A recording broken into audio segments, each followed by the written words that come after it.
रीना की कहानी उसी की जुबानी। रीना की कहानी उसी की जुबानी जानने के लिए हमको देश के किसी भी गांव, शहर, कस्बे में मिल जाएगी। रीना एक दुखी महिला थी जिसको पति ने ठुकराया बस इस बात के लिए कि वो अभी बच्ची है। यह बात उन दिनों की है जब देश को आज़ाद हुए कुछ ही दिन हुए थे। रीना बताती है कि उसका पति बेहद तेज स्वभाव का था। वह उम्र में रीना से बड़ा था, लगभग 12 साल बड़ा रहा होगा। रीना छोटी थी, वो अपनी माँ के साथ रहती। उसके पिता का बचपन में ही देहांत हो गया था, इसीलिए वह अपनी माँ के साथ रहती और कभी अपनी मौसी के साथ। इस तरह रीना 2 कक्षा तक पढ़ी थी। रीना की शादी उसकी माँ जी ने बचपन में ही कर दी थी। उस जमाने में छोटी उम्र में ही शादी हो जाती थी। रीना का विवाह हरी से हो गया। हरी रीना को चाहता तो था, लेकिन रीना छोटी होने के कारण वो अपनी माँ के पास आ गई।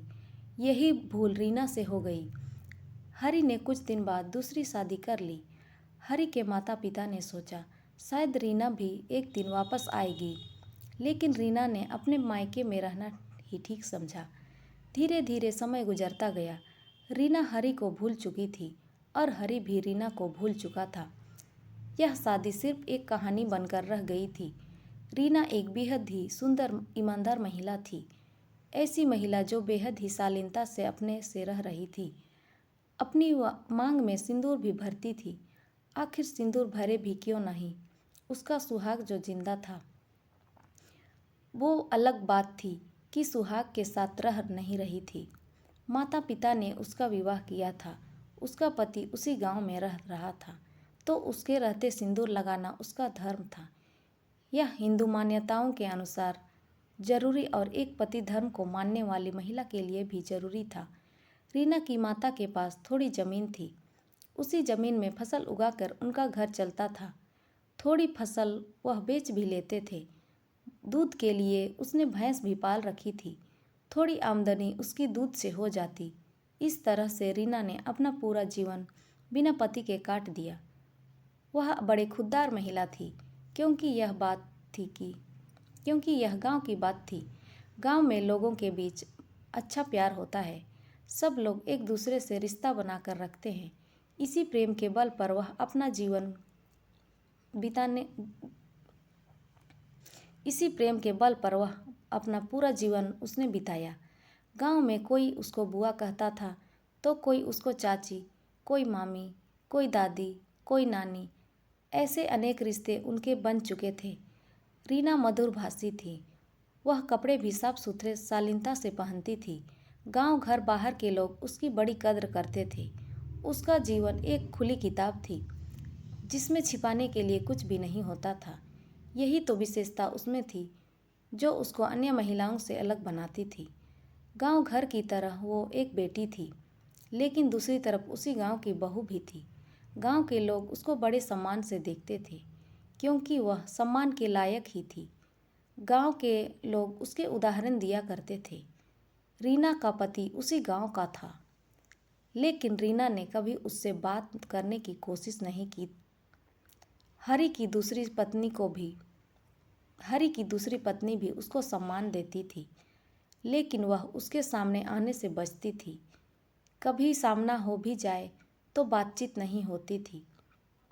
रीना की माँ 50 साल की उम्र में गुजर गई थी, लेकिन तब तक रीना संभल चुकी थी। अब वह एक वयस्क थी। अपना घर चलाना उसको खूब आता था। जिम्मेदारियों को खूब संभालती थी। रीना का खर्च सीमित था। वह कुछ रुपया बचा भी लेती थी। अपने इसी रुपये से अपने गांव में मंदिर में 2 कमरे बनवाए, जिससे कि गांव के लोगों को शादी विवाह में दिक्कत ना हो। जब रीना बुजुर्ग हो गई तो उसके गांव पड़ोस के लोग, जो उसको ताई भी कहते थे, उसकी सेवा भी अपना समझ कर करते थे। उसके सुख दुख में हमेशा उसका साथ देते थे। जो कि बाहर से कुछ दिन पहले ही आए थे, लेकिन उसका उनके साथ बहुत अच्छा रिश्ता बन गया था। बुढ़ापे के अंत में रीना ने अपनी ज़मीन उसके घर के नए पड़ोस वाले नंदू के बच्चों के नाम कर दी। नंदू एक मास्टर था। उनके बच्चे बड़े अच्छे थे। उन्होंने ताई का खूब ध्यान रखा। जब तक वह जीवित रही उसके घर की बहुएं भी उसका ध्यान रखती थी। रीना को अपने जीवन से कोई गिला शिकवा नहीं था। वो अपने जीवन में खुश थी। जब तक वह जिंदा रही, खुद भी लोगों के साथ सुख दुख में हाथ बटाती थी। यह थी रीना की कहानी, जो हमने उसके मुंह से जुबानी सुनी थी। यह कहानी सत्य घटना पर आधारित है, बस हमने पात्रों के नाम बदल दिए हैं। इस कहानी को लिखने का उद्देश्य यह है कि एक लड़की जो शादीशुदा थी, वो चाहती तो अपना हक अपने पति से मांग सकती थी, दूसरी पत्नी का विरोध कर सकती थी, लेकिन उसने ऐसा कुछ नहीं किया, क्योंकि उस समय यदि कोई दो विवाह हिंदू धर्म में कर लेता था तो उसका खास विरोध नहीं होता था। लोग अपनी मजबूरी समझकर घर के काम धंधे में के चक्कर में दूसरा विवाह करने में देरी नहीं करते थे, खासकर वे लोग जिनके पास जमीनें हुआ करती थी।